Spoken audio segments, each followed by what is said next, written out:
Reparenting oneself is, at its core, a revolutionary act. It is saying that the story does not end where it was interrupted, when this inner child stops being carried as a burden and begins to be recognized as a guide. You. Yes, you. Hello. Hi. Hello. You need to heal. I know you need to heal. I can sense it. It is, what? March now? We're 3 months into 2026. And so far, this year is girl.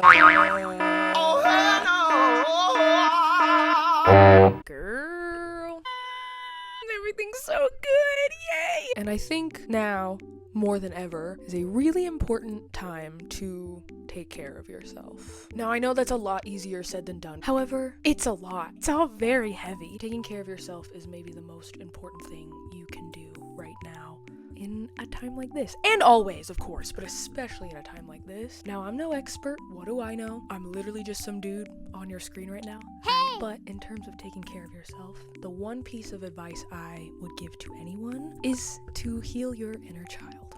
Now, I know that phrase has been trending on the internet for quite some time, especially in recent years on like TikTok and mainly TikTok. And the concept of healing your inner child isn't anything new. It's actually a pretty common thing taught among psychology, and various studies have been done on sort of the concept of reparenting your inner child. Because a lot of people have gone through so many things in life, and a lot of those events take place in early childhood, and you don't even realize it. You don't even process it. And then you're like, I think oftentimes, especially in a capitalistic society, we're taught to sort of grow out of things we loved as a kid and stop being childlike. While it's important that we all grow as human beings and mature, I don't think we necessarily should stop doing the things we loved doing as a kid. And maybe that's just me. Look at my face. Look at what I've painted. I still want to hold on to some childlike whimsy, if you will. I mean, when you're a kid, everything is so fresh and new and exciting, and you want to express yourself in any way you can. When you're a kid, you're figuring yourself out, but you also know exactly who you are at the same time. And that sort of gets lost along the way in life, which really sucks. And I think that feeling of knowing yourself gets lost along the way because of this pressure to mature early on. We should all be able to play and enjoy our lives longer than we're expected to. God forbid. Now I'm talking a lot about the idea of healing your inner child. Now, how exactly do you do that? I'm not going to speak for you. That's your own journey to heal your inner child. But for me, I know something that helped immensely heal my inner child. And it's something I care so deeply about. A little too much, honestly. And if you know anything about me, you know what I'm going to say. Zelda! Zelda! Zelda! Zelda! Gee, it sure is boring around here. Bruh.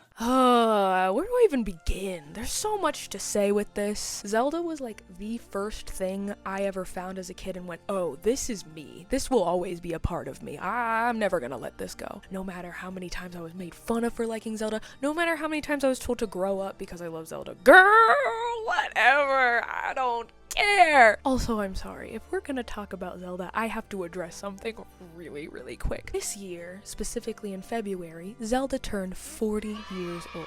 While that is a huge milestone for the series, as its legacy continues to grow and reach out to many different generations and audiences, what did Nintendo do or say? Nothing. And not even a post, not even a sneak peek to the new movie coming out next year, not even a hint to a possible remake or game, literally nothing. Yeah, I'm pissed, but here I am to celebrate Zelda every year and month and day an hour and minute. I have a problem. And it honestly wasn't just playing Zelda that quote unquote healed my inner child. It was the fact that I connected to the general theme of you're just a kid and you're being forced to go through these triumphs and trials and navigating that through life day by day. You're always gonna be on a quest, whether you want to or not. You're gonna see things you might not want to see.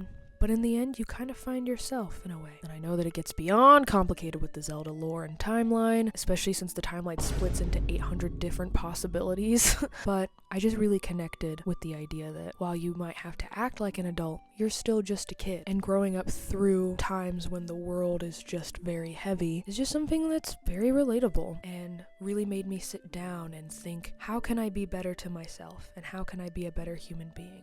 Miyamoto even said his main inspiration of making the game was to capture that childlike feeling. やっぱり子供の頃の経験ですよね。だから僕は割と生理的なものを作るんで、こう自分が触っててこういう手応えがあると嬉しいとか、それからやっぱり子供の頃の経験の感じをここに作り。And explore a world both as a kid and an adult, and realizing it's okay to take time to grow up. You don't just have to have it all figured out, even if you're forced to in a way because it's your destiny. You can still be a kid for a little bit longer. Nothing wrong with that. So much happens in our lives, and I think in order to grow as a person, you should ask yourself the question, what would make 10-year-old me proud? I know I've asked myself that a lot this past year, and the biggest thing I'm trying to do right now to heal my inner child is make stuff like this. I have so many memories of me making videos in my room on my little iPod. Okay, hi, hello, it's editing me.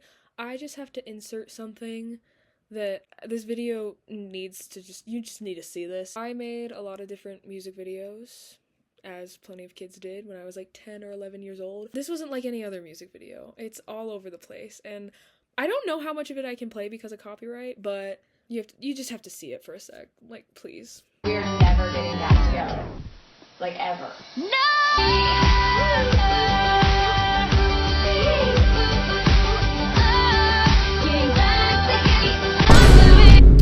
Yeah, I had a lot of friends as a kid, can't you tell? Anyways, okay, we should go back to the video. Let's go back. We have to be able to take care of ourselves, not only in order to grow as human beings, but to live the life we deserve. Everything you want to do in life, I just think you should do it. And I've been saying that in almost every video I've made. But it's true! Do what makes you happy. And don't shut out the inner child in you. They're a lot wiser than you think they are. Just because they're a kid doesn't mean they don't know anything. Kids are smart, damn it. Shit. Hello. Hi. Hello. Thank you for watching the video. And also, thank you for 100 subs. What? 100 subscribers? What? I know it's kind of silly, but like, oh my god. Thank you. Thank you all for being here. So thank you on all my videos, but especially my last video. It got 1,000 views. I don't even know what to say. Along the lines of this entire video, the reason why I do this is to heal my inner child. And all I know is that my inner child is freaking out right now. I'm like, what? What do you mean? What do you mean? What do you mean there's people here? But seriously, thank you so much for all the support and kindness and words and comments on all my videos. It's so crazy. I love doing this so much. I want to keep doing it. I'm trying to just put out a video once a month, and I know I need to do it more, and I'm just like, ah! If you've watched any of my videos, if you shared with anyone, even if you just saw on my story and you clicked it and went, okay, cool, thank you. It means so much. I can't wait to keep making more videos, and I have some very fun ideas, but I appreciate you, and I hope you can have a good rest of your day. I hope you can take away something from this video. I know I spoke a lot, but there'll be more to come in the near future. So stick around if you'd like. You don't have to. There's never any pressure, but you'll just have to wait and see what's next.